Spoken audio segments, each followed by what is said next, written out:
அஸ்ஸலாமு அலைக்கும் வரஹ்மத்துல்லாஹி வரகாத்துஹு. அன்புள்ள சகோதரர்களை, இந்த மார்க்க கேள்வி பதில் தளத்துல சகோதரர் இஸ்மாயில் அவங்க தொண்டியிலிருந்து நல்ல ஒரு கேள்வி கேட்குறாங்க. என்ன கேட்குறாங்கண்டா, அதாவது ஒருவர் வட்டிக்கு விட்டு சம்பாதிக்கிறாரு அல்லது ஹராமான முறையில சம்பாதிக்கிறாரு. அதை நல்வழியில என்ன செய்யறாரு? தர்மம் பண்றாரு, நல்வழியில செலவழிக்கிறாரு. இவருக்கு நன்மை கிடைக்குமா? இது ஒரு கேள்வி. ரெண்டாவது, இயக்கமா இருக்கட்டும் அல்லது தனிநபராக இருக்கட்டும், இந்த மாதிரி ஹராமான முறையில சம்பாதிக்கக்கூடிய அவரிடத்துல பெற்றுக்கொள்ளக்கூடிய அந்த பணத்தை வாங்கக்கூடியவர்கள் அவருக்கு உபதேசம் பண்றாங்களா? அல்லது கேட்டுக்கிட்ட நமக்கு என்ன, அவரு சம்பாதிக்க அவருக்கு உரிய நமக்கு என்ன அப்படின்னு இருக்கிறாங்களா? இப்படியான சில கேள்விகளை கேட்கிறாங்க. அது போல ஒரு ஹதீஸையும் சுட்டி காட்டுறாங்க. அதாவது அல்லாஹ் தூய்மையானதை அல்லாஹ் ஏற்பான், ஹலாலான முறையில சம்பாதிக்கக்கூடிய சம்பாத்தியத்திலிருந்து தர்மம் செஞ்சாதான் அல்லாஹ் ஏற்றுக்கொள்வான், அது ஒரு பேரிச்சம்பளமாக இருந்தாலும் சரியே அப்படிங்கிற ஹதீஸை என்ன செய்யறாங்க? சுட்டி காட்டி அந்த கேள்வியை அமைத்திருக்கிறாங்க.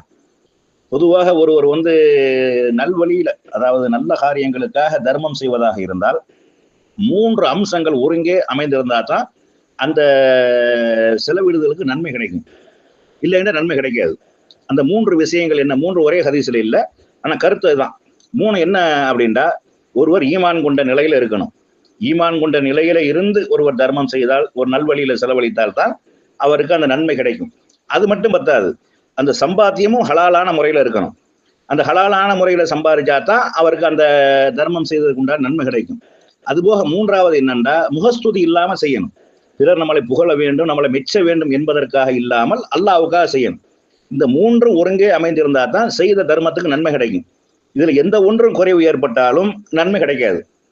இப்ப ஈமான் இல்லாம ஒரு ஆள் நல்வழியிலே செலவழிக்கிறாரு, அறப்பணிகளுக்கு செய்யறாரு. ஒரு பள்ளிக்கூடம் கட்டி கொடுக்குறாரு, ஒரு மதரசா கட்டி கொடுக்குறாரு, ஒரு கிணறு தோண்டி கொடுக்குறாரு. ஆனா அவர்கிட்ட ஈமான் இல்லை.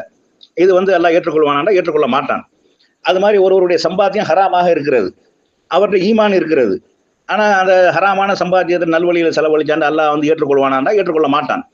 அதே மாதிரி ஈமானும் இருக்கிறது, நல்வழியிலையும் சம்பாதிக்கிறாரு.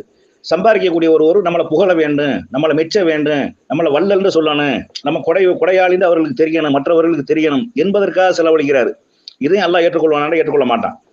அப்ப இந்த 3 அம்சங்களும் ஒருங்கே இருந்தால்தான் நாம் செலவழிக்கக்கூடிய செல்வம் அல்லாஹ்வால ஏற்றுக்கொள்ளப்பட்டு ஒரு பேரிச்சம்பளமாக இருந்தாலும் அது பெரிய மலையளவுக்கு அல்லாஹ் என்ன செய்வான்? நன்மைகளை நமக்கு மறுமையில தருவான் அப்படிங்கிறத முதலாவதாக விளங்கிக் கொள்ளணும். 2வது விஷயம் என்ன அப்படின்டா, நமக்கு ஒருவருடைய சம்பாத்திய முறை தெளிவான முறைகளை தெரிஞ்சாதான் அவரிடத்துல அதை சுட்டி காட்டணும். சும்மா காசு தரவங்கள்ட்ட எல்லாம் நீ ஹலாலான முறையில் சம்பாதிச்சியா அப்படின்னு கேட்டவங்க கொடுக்குற காசும் கொடுக்காம போயிடுவான். சும்மா ஒரு ஆள் 10,000 ரூபா வராரு, அவர்கிட்ட நீ ஹலாலான முறை சம்பாதிச்சியா, இல்லை வட்டிக்கு விட்டு சம்பாதிக்கிறியா, சாராய கடை வச்சிருக்கிறியா, திருட்டுத்தனம் பண்றியா, ஏமாத்து கடை மோசடி பண்றியா இப்படின்னு கேட்டோம்டுவீங்க, அப்ப பஞ்சாயத்தாகி போயிடும். அப்படி கேட்கக்கூடாது. ஏன்னா நபி ஸல்லல்லாஹு அலைஹி வஸல்லம் அவர்கள் எத்தனையோ சக்காத்து வசூலிக்க அனுப்புறாங்க, தர்மங்கள் வருது, வர்றவங்கள்ட்ட எல்லாம் அந்த கேள்வியை கேட்க மாட்டாங்க. நீ சம்பாதித்தது ஹலாலான முறையில் சம்பாதித்தியா, நீ அதே மாதிரி சக்காத்து வசூலிக்க போகக்கூடியவர் யாரெல்லாம் ஹலாலான முறையில் சம்பாதிக்கிறார்களோ அவர்களிடம் கேட்டு நீங்கள் பெற்றுக்கொள்ளுங்கள், இப்படியான செய்தி இல்லை.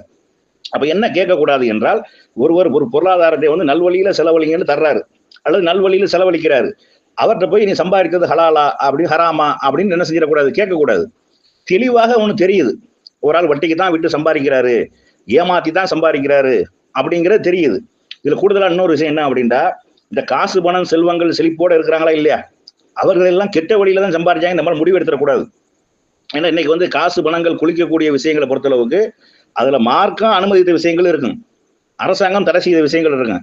இந்த ஹவாலா பணம் இருக்கா இல்லையா, உண்டியல் பணம், இது உண்டியல் பணம் அந்த மாதிரி செய்யக்கூடிய பிசினஸ் பண்றாங்க. அது மாதிரி தங்கத்தை என்ன செய்யறாங்க, அந்த மாதிரி பிசினஸ் பண்றாங்க. இதெல்லாம் மார்க்கம் தடுத்த விஷயம் கிடையாது, அரசாங்கம் அது தடுத்து இருக்குது. அரசாங்கம் தடுத்ததற்காக அவர்கிட்ட நம்ம பொருளாதாரத்தை பெற்றுக்கொள்ளக்கூடிய நேரத்துல நீ ஹராமான காரியங்கள் செய்யற அப்படிங்கிற மாதிரி சொல்லிட முடியாது. அது மாதிரி ரியல் எஸ்டேட் பிசினஸ் பண்றாங்க, அவங்க எல்லாம் ஒரு பிளாட்டை வித்தாங்கன்னா லாட் அமௌண்ட் கிடைச்சிடும். நம்ம எல்லாம் பல வருஷங்கள் உழைக்கக்கூடிய காசுகளை ஒரு கைமாத்தி விடுறதுல என்ன செஞ்சிருவாங்க? சம்பாதிச்சுட்டு போயிடுவாங்க.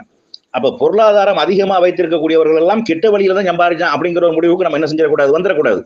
கெட்ட தெளிவாக தெரிகிறது இவர் சம்பாதிக்கக்கூடிய விஷயம் மார்க்கத்திற்கு எதிராக தான் இருக்கிறது, வட்டிக்கு விட்டு சம்பாதிக்கிறாரு அப்படி என்று தெரிஞ்சால் அவர் நல்வழியில செலவழிக்க சொல்லி நம்மளை தர்றாரு, அப்ப சொல்லலாம். அப்ப அவருக்கு என்ன செய்யலாம்? சுட்டி காட்டலாம், நீங்க சம்பாதிக்கிற முறை சரியில்லை, இது மார்க்கம் தடுத்த விஷயம், இந்த மாதிரி சம்பாதிக்க கூடாது. இப்படி சம்பாதிக்கிறீர்களே ஆனால் இந்த பணம் உலகத்துல உங்களுக்கு இன்பத்தை தருமே ஒழிய மறுமையில எந்த ஒரு பிரயோஜனமும் இருக்காது, நீங்கள் செலவழிக்கக்கூடிய எந்த செலவழிப்புக்கும் அல்லாஹ் நன்மையை தரமாட்டான் அப்படிங்கிற உபதேசம் செய்யணும். கண்டிப்பா தவறு என்று தெரிந்த கண்ணுக்கு முன்னாடி ஒரு தவறு தெரியுது, அதை வந்து தடுக்கிறதும் சுட்டி காட்டுறது நம்ம கடமை. சும்மா தெரியாதவங்களே நோண்டி நோண்டி நொங்கு எடுத்துக்கிட்டு, ரெண்டாவது அவன்கிட்ட வாங்குற பொருளாதாரமே ஹராம்ங்கிற முடிவு எடுத்துக்கிட்டு அப்படி போயிடக்கூடாது. அதே மாதிரி அதிகமா காசு பணம் வச்சிருக்கிறவங்கலாம் தவறான வழியில தான் சம்பாதிக்கிறாங்கிற முடிவையும் கைவிட்டுறணும். அது போக வந்து ஈமான், அதாவது முகஸ்தூதிக்கா ஒருத்தன் செய்யறான், அவன் வந்து அந்த நன்மை கிடைக்காது அவனுக்கு. அது மாதிரி ஈமான் இல்லாம தர்மம் பண்றாங்க, நன்மை கிடைக்காது. அது ஹராமான வழியில சம்பாதிச்சு தர்மம் பண்றாங்க, அதுக்கும் தன் நன்மை, அதாவது நன்மை கிடைக்காது. அப்ப இந்த மூன்று ஒருங்கே பெற்றவர்கள் செல்வ செழிப்போட இருப்பார்களே, ஆனால் அவர்கள் எல்லாம் தவறான வழியில தான் செய்தார்கள் என்ற முடிவுக்கு நம்ம வந்து விடக்கூடாது. அது மாதிரி தெள்ள தெளிவாக இது தெரியுது, இவர் தவறான காரியத்தெல்லாம் ஈடுபடுறாண்டா அவர்கிட்ட வந்து நமக்கு வந்து மார்க்க சகோதரனாக அவருக்கு சுட்டி காட்டுவது நம்ம கடமை. அவர் சொர்க்கம் போன்று ஆசைப்படணுமா இல்லையா? நன்மை ஏவி தீமையை தடுக்கணுமா இல்லையா? ஒரு தீமை உங்களுக்கு கண்ணு முன்னாடி நடக்க கண்டால் அது கரங்கொண்டு தடுங்கள் இருக்கா இல்லையா? அதை நம்ம என்ன செய்யணும்? தெரியாத விஷயங்களை போய் மூக்க நுழைச்சு, அது அந்த அவருக்கு தொடர்பு இருக்காது, அவர் அப்படி சம்பாதிச்சிருக்க மாட்டாரு, 1,00,000 லாட்டா கொண்டு வந்து தருவார், நல்வழியில் செலவழிங்க. அப்ப நம்ம சந்தேகப்பட்டு போய் நீ வட்டிக்கு விட்டா சம்பாதிக்கிற அப்படின்னு அவர் மனசை புண்படுத்துற மாதிரி, காயப்படுத்துற மாதிரி தெரியாத விஷயங்களை வந்து என்ன செஞ்சிடக்கூடாது, நம்ம பேசி அவருக்கு என்ன செஞ்சிடக்கூடாது, மன உளைச்சலை ஏற்படுத்திடக்கூடாது. தெல்ல தெளிவாக தெரியுது இவர் சம்பாதிக்கிறது ஹராம் தான் என்றால் சுட்டி காட்டுவது ஒவ்வொரு மூமினுடைய கடமை.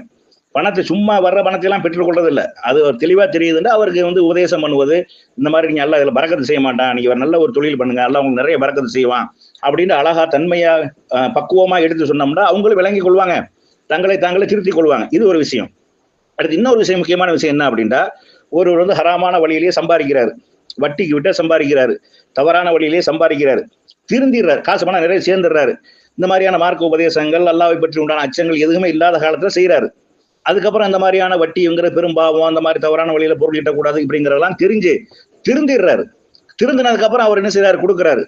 அப்போ வந்து அந்த நன்மைகள் எல்லாம், அந்த செலவழிக்கிறதுக்கு உண்டான நன்மைகள் எல்லாம் கிடைக்கும். முன்னாடி உள்ளதனுடைய பாடு அல்லாஹ் பார்த்துக்குருவான், அது நமக்கு சம்பந்தம் கிடையாது, தொடர்பு கிடையாது. குர்ஆன்ல அல்லாஹ் சொல்லக்கூடிய நேரத்துல வந்து வட்டி சம்பந்தமாக நம்மளுடைய உபதேசங்கள் தெளிவானதுக்கு பின்னாடி, தெளிவுபடுத்தப்பட்ட பின்னாடி, அதுக்கப்புறம் யார் வட்டி வாங்குறார்களோ அவர்கள் தான் நரகவாசிகள், அது நிரந்தரமாக இருப்பார்கள், முன் சென்றது அவர்களுக்கு உரியதுன்னு அல்லாஹ் சொல்லிடுறான். அப்ப வந்து நம்ம செய்யறது பாவம் தான், இது மார்க்கத்துக்கு எதிரானதுதான், அல்லாஹ் கடுமையாக தண்டிக்கத்தான் செய்வான் என்பதை உணராத காலத்துல என்ன செய்யறாரு, தவறான வழியில சம்பாதிக்கிறாரு. பின்பு அவர் தௌபா செஞ்சு மீண்டும் திருந்திடுறாரு. சரி, இந்த மாதிரி வந்த பணத்தை நல்வழியிலேயாவது செலவழிப்போம், நன்மையை தரட்டான்ல, இந்த மாதிரி பாவங்க நிறைய செஞ்சிருக்கிறோம் அப்படின்னு செலவழிக்கக்கூடிய நேரத்துல ஈமான் இருந்து முகஸ்துதி இல்லாமல் அந்த தவறான வழியில் ஈட்ட பணம் தான், தௌபா செஞ்சு மீண்டும் திருந்திட்டாரு, அப்படியாப்பட்டவர் செலவழிப்பாரு. ஆனால் அப்ப அதுக்கு அல்லாஹ் என்ன செஞ்சிருவான், நன்மையை கொடுத்துருவான். என்ற நபி ஸல்லல்லாஹு அலைஹி வஸல்லம் அவங்க நபித்துவத்தை கொண்டு வரதுக்கு முன்னாடி, தன்னை தூதர் என்று பிரகடனப்படுத்தி இஸ்லாத்தை அறிமுகப்படுத்துறதுக்கு முன்னாடி பொருளாதாரங்களை வந்து பல வழிகளில் ஈட்டினாங்க. ஈட்டின பொருளாதாரம்னா இஸ்லாத்துக்கு வந்துட்டு ஹலால் ஆயிரும், தௌபா செஞ்சு மீண்டு விட்டால் அது அவர்களுக்கு உரியதாக மாறிவிடும். அப்ப அந்த நேரத்துல செய்யக்கூடிய தர்மங்கள், அந்த திருந்தினதுக்கு அப்புறம் அந்த பழைய பொருளாதாரத்திலிருந்து செய்யக்கூடிய தர்மங்களாக இருந்தாலும் அதையும் என்ன செய்வான், அல்லாஹ் அங்கீகரிப்பான். இதான் அதுல உள்ள விஷயம். நம்ம சும்மா வந்து காசு தரவனையெல்லாம் நம்ம நோண்டுறதோ, நீ காசு வந்தவனா நீ ஹராமா சம்பாதிக்கிற அப்படிங்கிறதோ, வசதி வாய்ப்போட இருக்கிறவன்லாம் தவறான வழியில சம்பாதிச்சான் என்ற முடிவு எடுக்கிறதோ, அதுகெல்லாம் நமக்கு என்னது, மார்க்கம் தடை செய்யப்பட்டு நம்ம யாரையும் துருவிலாம் ஆராயக்கூடாது. தெல்ல தெளிவாக தெரியுமையானால் அவனுக்கு ஒரு சகோதரனாக உபதேசம் பண்ணுவது, அவனும் சொர்க்கம் செல்ல வேண்டும், அவன் செலவழிக்கக்கூடிய செலவழிப்புக்கு அல்லாஹ் நன்மையை கொடுக்க வேண்டும் என்பதற்காக அவனுக்கு உபதேசம் பண்ணுவது ஒரு மார்க்கத்தினுடைய கடமை. நன்மை ஏவி தீமையை தடுப்பதும், அது மாதிரி வந்து தீமை நடக்க கண்டால் கரங்கொண்டு தடுக்குவது, நாவினால் தடுப்பது, அல்லது மனசால் வெறுத்து ஒதுக்குவது, இப்படியான செயல்கள் இருக்கிறது. எப்படி இருந்தாலும் அவன்கிட்ட பெற்றுக்கொள்ளக்கூடிய பணம் எந்த வகையிலும் ஹராம் கிடையாது, எந்த வகையும் தடுக்கப்பட்டது கிடையாது. அவன் அவன் எப்படித்தான் சம்பாதிச்சான், ஈமான் இல்லாம ஒருத்தன் சம்பாதிக்கிறான், அவன்கிட்ட இருந்து வாங்கக்கூடிய பொருளாதாரம் வந்து ஹராமாண்டா ஹராம் கிடையாது. அது மாதிரி வந்து அவன் ஏமாத்த வழியிலேயே அது வட்டிக்கே விட்டு சம்பாதிக்கிறான், அவன் ஒரு பொருளை தர்மமாக அன்பளிப்பாக கொடுக்குறான், அந்த பணம் வந்து ஹராமா என்றால், பெற்றுக்கொள்ளக்கூடியவனுக்கு ஹராமா என்றால் ஹராம் கிடையாது. சம்பாதிக்கிறவனுக்கு அது ஹராமா போகுமே ஒழிய பெற்றுக்கொள்ளக்கூடியவனுக்கு என்ன செய்யாது, அது ஹராமா போகாது. முகஸ்துதிக்கா ஒருத்தன் தர்மம் செய்வானே, ஆனால் ஹலாலா சம்பாதிக்கிறான், ஈமான் இருக்கு, முகஸ்துதிக்கா செல்வங்களை வந்து செலவழிக்கிறான், அல்லாஹ் நன்மையை கொடுக்க மாட்டான். அதை பெற்றுக்கொள்ளக்கூடியவர்களுக்கு எந்த விதமான ஒரு பங்கமும் ஏற்படாது அப்படிங்கிறத என்ன செய்யணும், கூடுதலாக விளங்கிக் கொள்ளணும். சகோதரர் இஸ்மாயில் நல்ல ஒரு கேள்வி கேட்டிருந்தாங்க, நம்மளால் இயன்ற அளவு தெரிந்த அளவு ஒரு விளக்கத்தை சொல்லி இருக்கிறோம். இன்ஷா அல்லாஹ், அல்லாஹ்வே போதுமானவன்.